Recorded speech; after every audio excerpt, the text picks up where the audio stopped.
Es un gusto verlos, los que pudieron venir. Sé que no somos todos, en diferentes situaciones, pero gracias a Dios por lo que estamos aquí. Vamos a ser expuestos a la predicación de la palabra en esta mañana y les pido que me acompañen. Vamos a continuar con nuestras exposiciones en el libro de Romanos. Si me acompañan a Romanos capítulo 6, estaremos viendo los versículos en esta mañana del 15 al 20. Romanos capítulo 6, comenzando desde el versículo 15 al 20.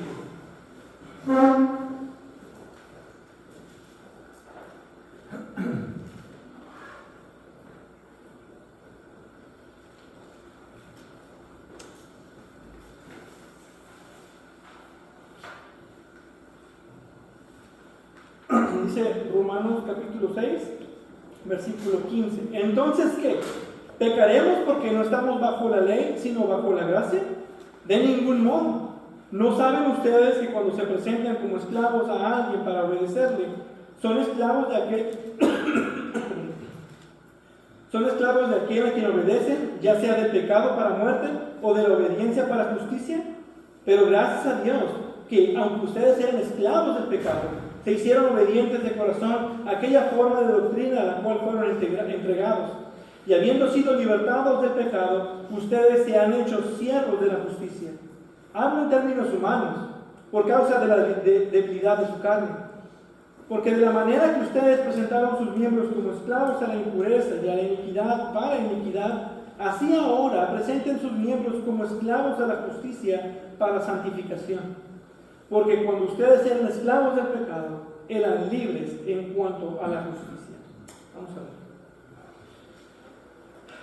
Padre Dios bendito y eterno, te damos gracias porque nos permites estar reunidos en tu nombre. Oramos por nuestros hermanos que no pudieron venir, que tú los tengas en el hueco de tu mano, que tú proveas y les bendigas. Y a nosotros en esta mañana, ayúdanos a entender esta porción de las Escrituras. Háblanos por medio de tu palabra, instrúyenos y ayúdanos a vivir la vida que tú quieres que nosotros vivamos, en obediencia a la verdad y a la justicia. Instrúyenos en esta mañana y tu Espíritu Santo sea con nuestras mentes y corazones. En el nombre de Jesucristo pedimos esto. Amén. Amén. Bueno, el asunto de libertad o esclavitud es una realidad en la vida de cualquier persona. Y es algo que es opuesto. Cuando eres libre de algo, aunque no lo veas o no lo sientas, te vuelves esclavo de algo más. Por ejemplo, esta ideología posmoderna intolerantemente inclusiva dice que debes optar por tener una mente abierta a la identidad de género y sus absurdas ideas, y al hacer esto te hace verdaderamente libre. Libre para ser como quieras, libre para ser quien quieras ser. ¿Puedes creer que eso es libertad?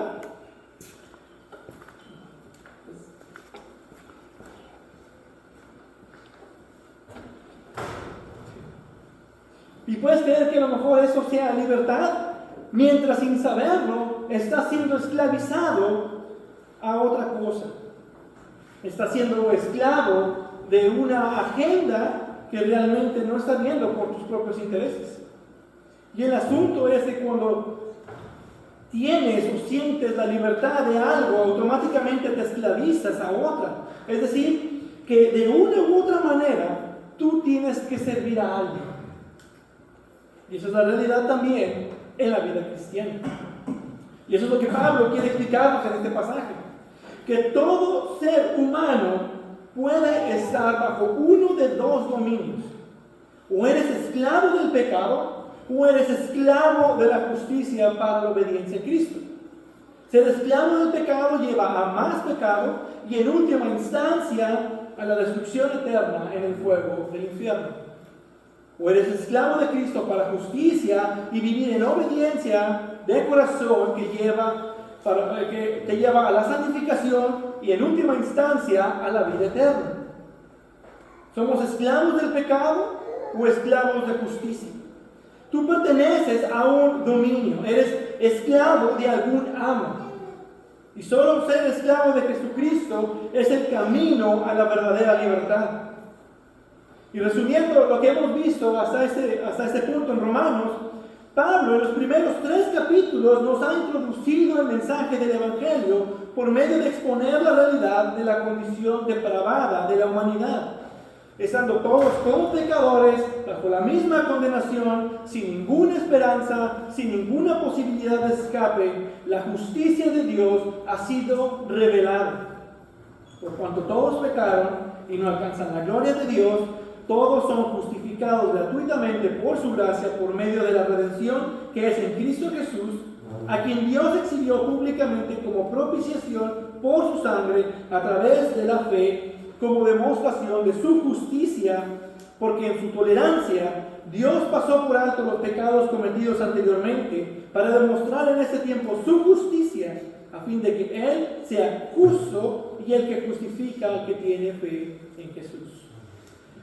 Entonces introduce esta salvación por gracia. Y en el capítulo 4, al haber introducido esta grandiosa doctrina de la justificación solo por la fe, en la cual Dios nos declara como justos delante de su trono una vez y para siempre, procede entonces en el capítulo 5 a explicarnos cuáles son los gloriosos resultados de esta justificación. Por tanto, habiendo sido justificados por la fe, tenemos paz para con Dios por medio de nuestro Señor Jesucristo, por medio de quien también hemos obtenido entrada por la fe a esta gracia en la cual estamos firmes y nos gloriamos en la esperanza de la gloria de Dios. Y para aclarar más la razón de la justificación, nos introduce la doctrina de las cabezas federales. Y de aquí prácticamente empieza con una introducción que abarcará desde el capítulo 5 hasta el capítulo 8 de la garantía que tenemos de una salvación, la certeza que tenemos de una gloria futura. Y eso lo hace precisamente en separar, en palabras de Génesis, a los hijos de la serpiente y a los hijos de Eva. Los que están bajo Adán, los que están bajo Cristo. Los que están vivos al pecado o sepultados con Cristo. Los que aún viven en pecado o están muertos al pecado. Los que están bajo pecado o los que están bajo gracia. Y ahora los que son esclavos del pecado o los que son esclavos de la justicia. Los dos reinos, los dos dominios. Es decir, que Pablo, de los capítulos 5 al 8, demuestra no solo la garantía del creyente para la salvación eterna, pero también la realidad que solo hay 2 religiones en el mundo, 2 tipos de personas: los que reciben el asombroso regalo de Dios por gracia y los que no. Y Pablo durante todo esto ha estado lidiando con posibles objeciones para cerrar el hueco a posibles acusaciones. Y la última parte nos dice que esta gracia maravillosa es una gracia sobreabundante que sobrepasa cualquier pecado. La ley se introdujo para que abundara la transgresión, pero donde el pecado abundó, sobreabundó la gracia. Y el capítulo 6 comienza así: ¿qué pues diremos entonces? ¿Continuaremos en pecado para que la gracia abunde? De ningún modo. Y si esto es cierto, que la justificación es por gracia, por medio de la fe, y no hay posibilidad de perder esa salvación, este estado delante de Dios, porque donde abundó el pecado, sobreabundó la gracia, entonces podemos seguir pecando y todo estará bien. Mientras más peco, más abunda la gracia y más garantía tengo de salvación. Esa es la lógica del impío, pero no es lo que Pablo está enseñando. Y esta primera parte del capítulo la hemos observado ya en 3 sermones anteriores. Y el asunto es que esta gracia por la cual somos justificados no solamente cambia nuestro estado legal delante de Dios, también cambia nuestra naturaleza interna.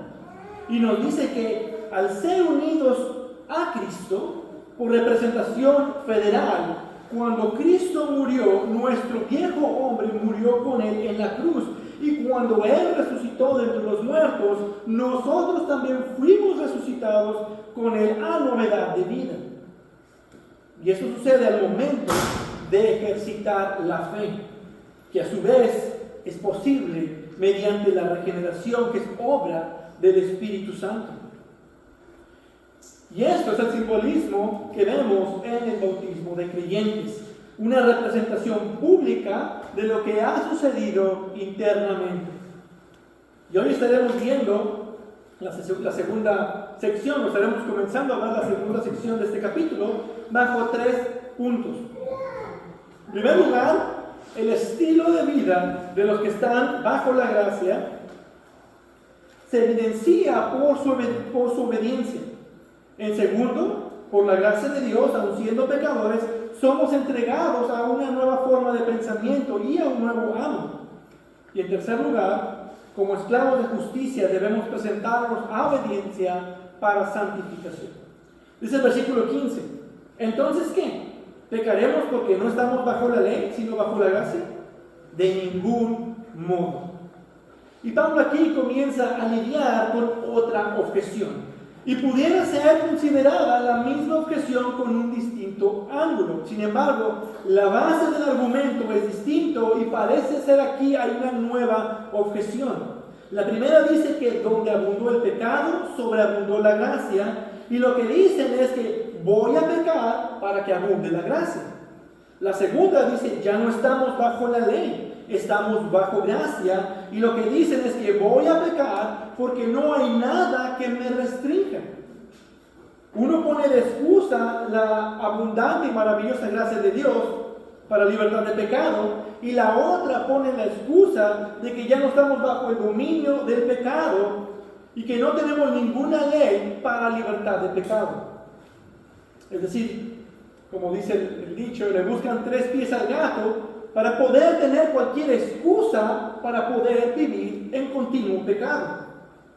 Ya hemos lidiado con la objeción arminiana anteriormente, de que si una vez eres salvo, siempre salvo. Entonces, tengo libertad para pecar, porque ya soy salvo. Y eso engloba estas dos objeciones. Todas estas objeciones que buscan poder continuar en pecado, porque yo no puedo perder mi salvación.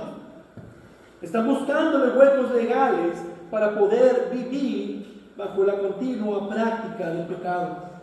Y esto solo indica que no han cambiado de naturaleza realmente. Y por lo tanto, su fe es hueca. Y Pablo dice todas estas objeciones, de ningún modo, es imposible, ni siquiera pensarlo, es injustificable. Ahora Pablo no está hablando aquí de que los cristianos nunca pecan, que nunca tropiezan o que en algún punto de sus vidas vuelven a caer en un pecado pasado. Ese no es el asunto aquí. Esto se refiere más bien a un estilo de vida continuo. En el contexto de la objeción es un estilo de vida de alguien que persiste en vivir en pecado. Es vivir en continuo pecado, y la razón es porque ya no estamos bajo la ley. Y lo que debemos entender son 2 cosas. ¿Qué significa estar bajo la ley y qué significa estar bajo la gracia? Y eso se basa en el versículo 14 que observamos la ocasión anterior. Porque el pecado no tendrá dominio sobre ustedes, pues no están bajo la ley, sino bajo la gracia. Aquí está esta promesa del creyente en Cristo, que el pecado no tendrá dominio, porque ya no estamos bajo el dominio de la ley, estamos muertos para la ley. Y en lugar de eso, ahora estamos bajo gracia, es decir, vivos para Dios. Entonces, estar bajo la ley quiere decir que estamos vivos para la ley, que tiene dominio sobre nosotros, que Él es nuestro amo. Pero entonces, ¿qué significa estar bajo la gracia? Uno pudiera pensar que es lo contrario.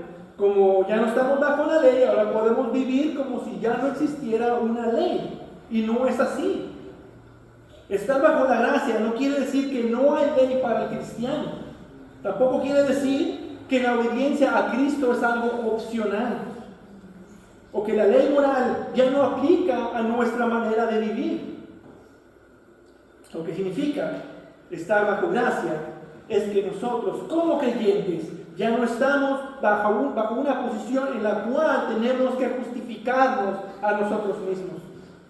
Estar bajo la ley es estar bajo el pacto de obras por el cual nosotros debemos buscar proveer nuestra propia justificación por medio de una obediencia a la ley moral de Dios que es imposible en nuestra condición. Estar bajo gracia es estar bajo el pacto de la gracia por el cual Cristo nos justifica y nos provee de su justicia por medio de la perfecta obediencia de Cristo que ya fue completada. Y Pablo nos dice que ya no estamos bajo la ley, ya no tenemos que cumplir las exigencias de la ley, que cumplir esas obras para ganar algo ya no es necesario. Estamos ya bajo la gracia. Cristo ya pagó e hizo todo por nosotros. Ya no tenemos que cumplir la ley para obtener algo. Ahora, bajo la gracia, tenemos que cumplir la ley moral de Dios porque ahora somos algo distinto. Ahora en Cristo somos hechos nuevas criaturas para vivir en las buenas obras y en la justicia. Entonces la objeción es que como ya todo está cumplido, ya obedecer a la ley no trae ningún beneficio para la salvación, no parece haber ningún propósito bueno en obedecer la ley. Entonces podemos vivir continuamente pecando. Y Pablo dice, de ningún modo. Y la respuesta de Pablo continúa para expandir su respuesta. Y para eso comienza a usar una analogía de esclavos. Versículo 16. ¿No saben ustedes que cuando se presentan como esclavos a alguien para obedecerle, son esclavos de aquel a quien obedecen, ya sea del pecado para muerte o de la obediencia para justicia? Ahora, este tipo de objeciones siempre surge por dos tipos de personas. Existían en el tiempo de Pablo y existen hoy en día en nuestro tiempo. Por un lado, esta objeción puede ser levantada por el grupo de judíos legalistas, a veces llamados los judaizantes. Y los vemos por todos lados en el Nuevo Testamento. Menospreciaban el Evangelio diciendo que es el Evangelio más obediencia a la ley. Y esto era una preocupación para ellos. Decir que somos justificados sin contar las obras de la ley, entonces las personas ignorarían el vivir bajo la ley y seguirían pecando. Esa era la preocupación de estos judaizantes. Este evangelio de la gracia llevará a una vida constante de pecado. Ese era su argumento. Y lo vemos hoy en día con el religioso, el moralista, el legalista, o incluso aquellos que creen que el cristianismo es un sistema de ética. Aquellos que intentan mezclar la fe y obras. Pero hay otro grupo que puede tener esta misma objeción. Y esos pervierten aún más el evangelio, porque aquellos dicen que vivir bajo la gracia significa que no importa cómo vivas. Abusan del evangelio y estos son el grupo opuesto llamados el antinomianismo. Es decir, que están totalmente en contra de la ley moral de Dios. Que viven como si Dios no hubiera dado mandamientos para obedecer. Dicen creer y ser cristianos, pero su estilo de vida está marcado por una constante desobediencia y pecado. Entonces están estos que aún viven bajo la ley y están estos otros que aún viven bajo pecado. Ambos creen que viven bajo la gracia, pero no es cierto. Ambos deberían de llamarse, como dice un hermano, cristinos en lugar de cristianos. Y el estilo de vida de pecado es el que conduce a la muerte. Entonces, su estilo de vida determina que están obedeciendo a un amo distinto. Y es lo que dice Pablo. ¿No saben ustedes que cuando se presentan como esclavos a alguien para obedecerle, son esclavos de aquel a quien obedecen? Ya sea del pecado para muerte o de la obediencia para justicia. Es decir, que la evidencia de que están viviendo verdaderamente bajo gracia es porque vives en continuo estado de obediencia para justicia. Esa es la evidencia. ¿Quieres saber si realmente eres un verdadero cristiano? Analiza tu vida y ve a quién obedeces. ¿Quién es tu verdadero amo? Porque si tienes dos amos, no puedes amar a los dos, porque amarás a uno o aborrecerás al otro. En otras palabras, la pregunta que tú te tienes que hacer es: ¿esclavo de quién eres? ¿Eres aún un esclavo de la ley? ¿Esclavo del pecado? ¿O ahora eres un esclavo de Jesucristo? Y la respuesta se determinará por tu deseo de obediencia a Cristo, de honrar sus mandamientos, a obedecer sus ordenanzas, a amar a tu iglesia, congregarte cada vez que tu iglesia se reúna con la mayor de tus capacidades y deseos, tu testimonio, el cómo vives la vida. Eso es lo que determina si realmente estás viviendo bajo la gracia.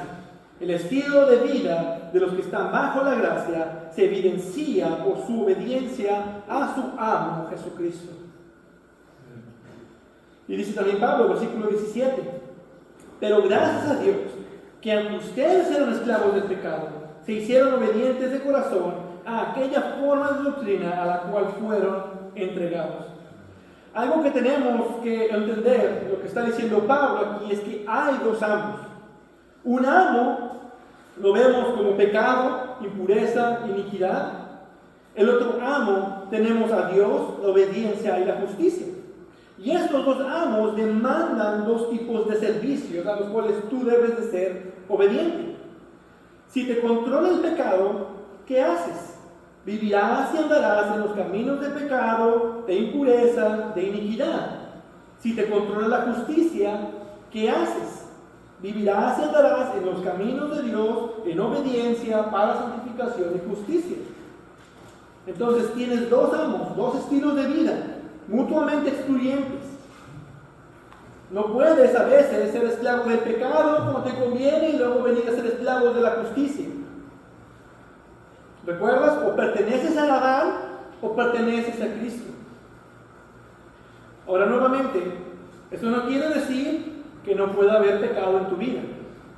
Los cristianos también pecan. No es lo que está diciendo, sino más bien es el estilo continuo de vida, es el estilo de vida. Lo que más marca tu vida es lo que determina quién es tu amo. ¿A quién sirves más? ¿Al pecado o la obediencia? Ese es el asunto. Además, estos dos amos pagan de forma distinta. Si tu amo es el pecado, ¿qué es lo que recibes? Muerte. Porque la paga del pecado es la muerte. Lo veremos más a detalle en la siguiente ocasión, en el versículo 23. Y esta muerte es eterna. Si tu amo es la obediencia, ¿qué recibes?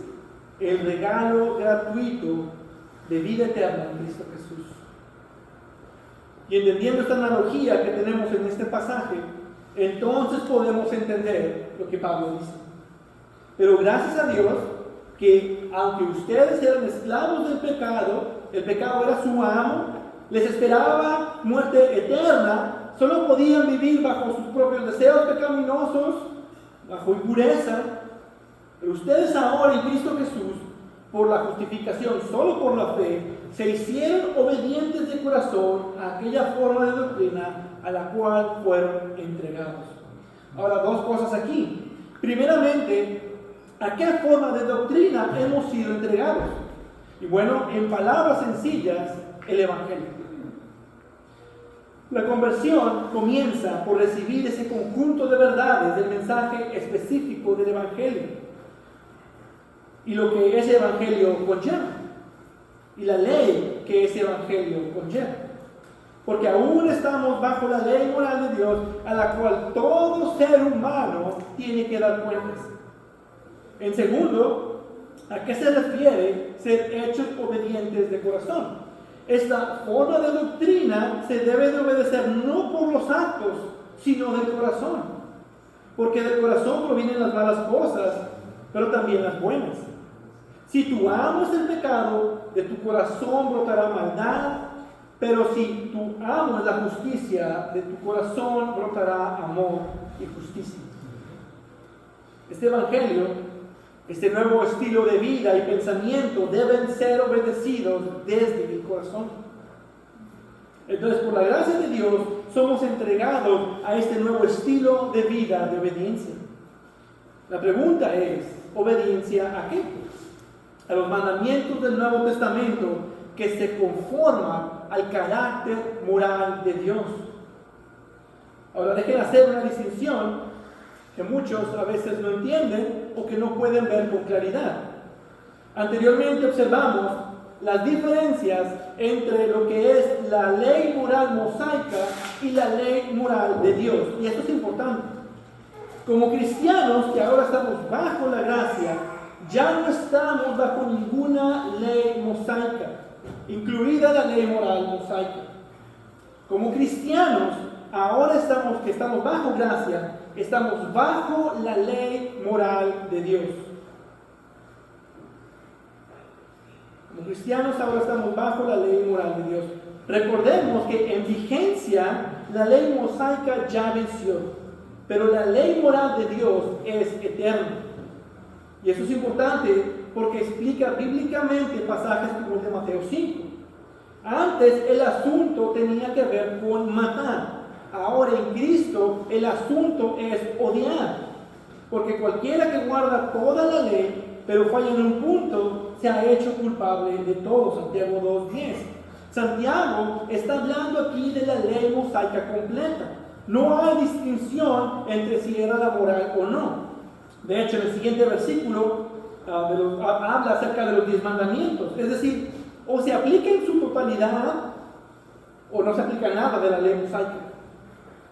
Y la ley se puede cumplir absolutamente en todo, solo con 2 mandamientos. Amar a Dios con todo nuestro ser, con todas nuestras capacidades, nuestras fuerzas, nuestra mente, y amar al prójimo como a nosotros mismos. En eso se cumple toda la ley. Dios nunca planeó que la ley del Antiguo Testamento fuera una ley universal para todas las personas y para todos los tiempos. La ley del Antiguo Testamento fue dada específicamente a la nación de Israel y no a los cristianos. La ley universal de Dios, que Dios quiere que nosotros como cristianos vivamos y nos conformemos, es a la de su naturaleza y la de su carácter moral. Y claro que en última instancia, al vivir de esta manera, los 10 mandamientos eran un reflejo de eso. Así que si tú cumples la ley moral de Dios, también estás cumpliendo con los 10 mandamientos. En términos simples, odiar es pecado porque Dios es amor. Mentir es pecado porque Dios es verdad. Hacer cualquier acto de injusticia o participar en cualquier acto de injusticia es pecado porque Dios es justo. Y cualquier otra cosa que hagamos que esté fuera de su carácter moral es pecado porque Dios es santo. Esa es la ley a la cual estamos llamados a obedecer. El estándar máximo de nuestra obediencia, la ley más pura y excelente, es Dios. Y ese estilo de vida a la cual nosotros somos llamados, ese es el nuevo pensamiento y ese es el nuevo amo al que servimos, a Jesucristo, nuestro Dios. Versículo 18. Y habiendo sido libertados del pecado, ustedes se han hecho siervos de la justicia. Entonces somos libertados de la esclavitud del pecado para ser ahora esclavos de la justicia, que es la obediencia a Cristo Jesús. ¿Y a quién le damos gracias por eso? Dice, a Dios. A Dios le damos gracias. Entonces, por la gracia de Dios, aun siendo pecadores, somos entregados a una nueva forma de pensamiento y a un nuevo amo. Es decir, en Cristo ahora debemos tener nuevos pensamientos, nuevos deseos de obediencia, una nueva obediencia a este mucho más excelente amo. Ahora, en tercer lugar, versículo 19. Hablo en términos humanos, por causa de la debilidad de su carne. Esto a veces parece difícil de interpretar, como cuando dice Pablo, no lo dice el Señor, sino yo. ¿A qué se está refiriendo? Bueno, para ponerlo en términos simples y darle la vuelta a la hoja con esto, Pablo simplemente está diciéndoles a sus lectores que todo esto que ha estado explicando, lo estaba explicando bajo una analogía de lo que era algo en la vida cotidiana de ese tiempo, una analogía humana, una ilustración tomada de la experiencia humana para que pudieran entender. Dice, por causa de la debilidad de su carne. Es precisamente por la debilidad que les está llevando a estas objeciones de las cuales se tiene que explicar. Es decir, que él hace uso de esta analogía de lo que era la venta de esclavos para poderles explicar precisamente esta verdad. Y esto empieza a hacerlo desde el versículo 16, por amor a ellos. En Roma se estima que 1/3 de la población era o fue esclava. Además de eso, los judíos tenían un sistema de esclavitud justo y entendían también el concepto. Entonces Pablo, al dirigirse tanto a judíos como gentiles en Roma, entendían la analogía de la esclavitud. Versículo 19. Porque de la manera que ustedes presentaron sus miembros como esclavos a la impureza y a la iniquidad, para iniquidad, así ahora presenten sus miembros como esclavos a la justicia para santificación. Pablo sabía que ellos entendían el concepto de la esclavitud y por eso usa esa analogía y dice, hablo en términos humanos para que me entiendan. Pero aquí en el versículo 19, la idea de Pablo es la comparación de servicio que se le ofrece a estos dos amos. Y la idea es que tú mires tu vida pasada, que contemples cómo con tanta facilidad y felicidad, con entusiasmo, servías a tu amo el pecado. Presentabas tu cuerpo sin peros a las borracheras, a las mentiras, al uso verbal, a la infidelidad, a la pornografía. Nada te detenía. Ibas campante a obedecer a tu amo el pecado. Y lo triste es que hacías eso con tantas fuerzas para impureza y para iniquidad que aborrece Dios. Y Pablo toma esa comparación y dice, de esa misma manera en la que servían al pecado, así ahora los que están en Cristo, preséntense como esclavos a la justicia. En obediencia, con fuerzas, con ánimo, pronto, sin excusas. Así como servías al pecado, ahora así, de esa misma manera, sirve a la justicia. De la misma manera en la que vivías para el pecado, de esa misma manera vive en obediencia a Cristo. Porque, ¿quién es mejor amo? ¿El pecado o Cristo?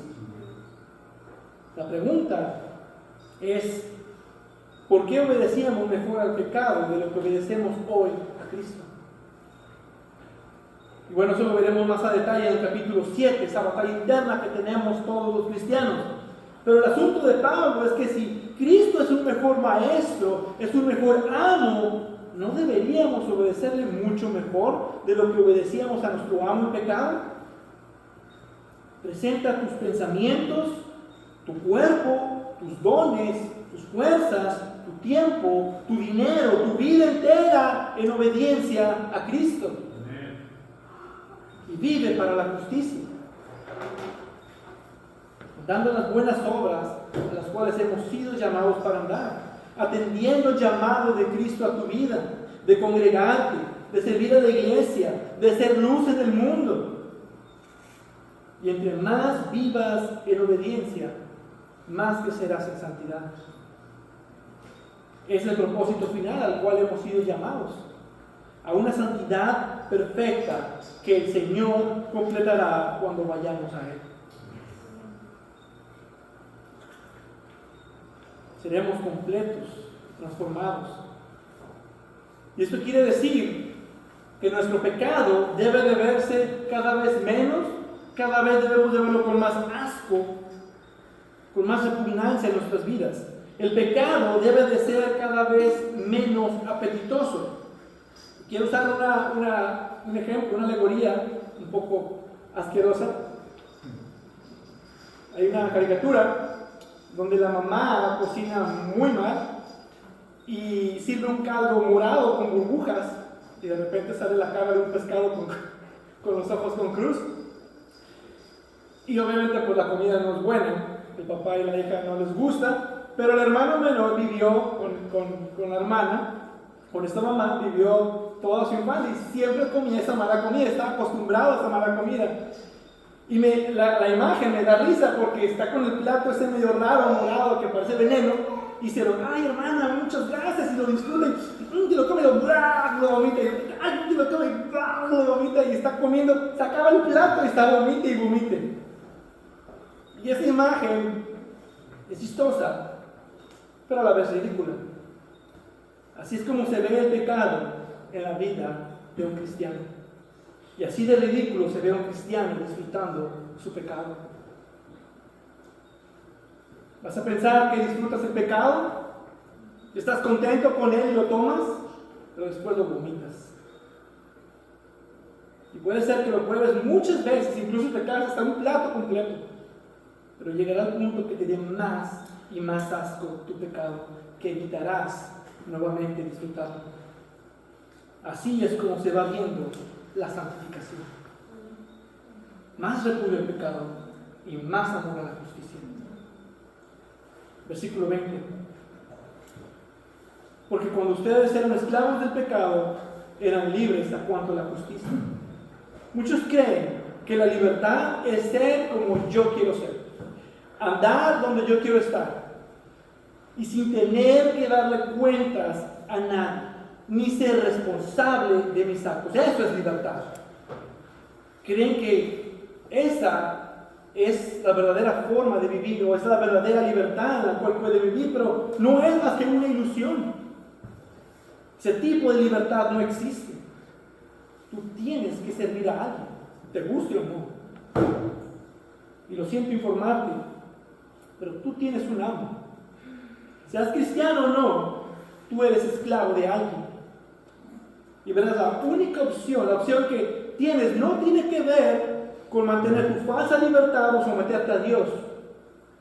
Tu opción es entre servir a Dios para vida o servir al pecado para muerte. Y esa es la idea del versículo 20. Si ven, aquí Pablo voltea la idea, está al revés. Antes éramos esclavos del pecado, pero ahora en Cristo somos esclavos en Cristo y libres del pecado. Y el versículo 20 dice que antes que éramos esclavos del pecado, éramos libres para Cristo. Para hacer la justicia éramos libres, no teníamos obligación. Y nuestro estilo de vida reflejaba eso. Eres libre para hacer lo que quieras, que era servir a tu amo, el pecado. Eran libres en cuanto a la justicia y no podían vivir en la verdadera libertad. Porque en el pecado no puedes ser libre de esos deseos pecaminosos. No dices, yo tengo libertad. Bueno, entonces deja tu pecado. En el pecado no puedes ser libre de esos comportamientos destructivos. El pecado no puede ser libre para vivir como realmente vale la pena vivir o por la cual tú fuiste diseñado. Estás amarrado a huecas filosofías, engañándote a ti mismo, torturándote para ser aceptado a una falsa realidad. ¿Verdaderamente eso es ser libre? ¿Sí? Libre de la obediencia a Cristo para vida eterna. Es una falsa realidad. Pero siempre seguirás siendo esclavo de tu amo cruel y perverso que te destruirá, el pecado. Entonces sí importa cómo vives tu vida. Depende mucho quién es el amo a quien tú sirves. Los que estamos en Cristo hemos sido llamados a ser esclavos de justicia. Debemos presentarnos nosotros completos, presentarnos a obediencia para santificación. Porque nuestra meta final es ser completos en Cristo, totalmente conformados a la imagen de Jesucristo. Y ahí está la verdadera libertad. La libertad de ser lo que Dios nos creó para ser. Como un ser creado a la imagen y semejanza de Dios, para reflejar la gloria de Dios, para la alabanza eterna de su santo nombre. Es el glorioso propósito del ser humano, darle gloria a Dios. Termino con esto. La realidad es que somos esclavos de alguien y libres para otro. La pregunta es, ¿quién es o qué es lo que toma el control de tu vida? Rebecca Manley Peter comenta: cualquier cosa que nos controle es nuestro Señor. La persona que busca el poder es controlada por el poder. La persona que busca la aceptación es controlada por ella. Nosotros no nos controlamos a nosotros mismos. El Señor de nuestras vidas nos controla. No hay ningún ser autónomo.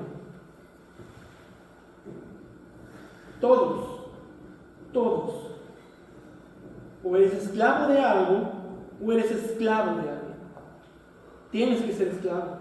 Spurgeon lo puso así: del libre albedrío escucho muy seguido, pero nunca lo he visto. Me he topado con la voluntad, y mucho, pero o ha sido llevado cautivo por el pecado, o sostenido en bendita unión de gracia. No hay de otra. O eres esclavo del pecado, o eres esclavo de la obediencia. Y tomando la alegoría de Pablo de la esclavitud, imaginen que Cristo va pasando por la cárcel de la humanidad, todos esclavos del pecado, en cadenas, cada quien en su celda, y pasa una celda con las llaves y dice: mira, tengo las llaves, ¿quieres ser libre?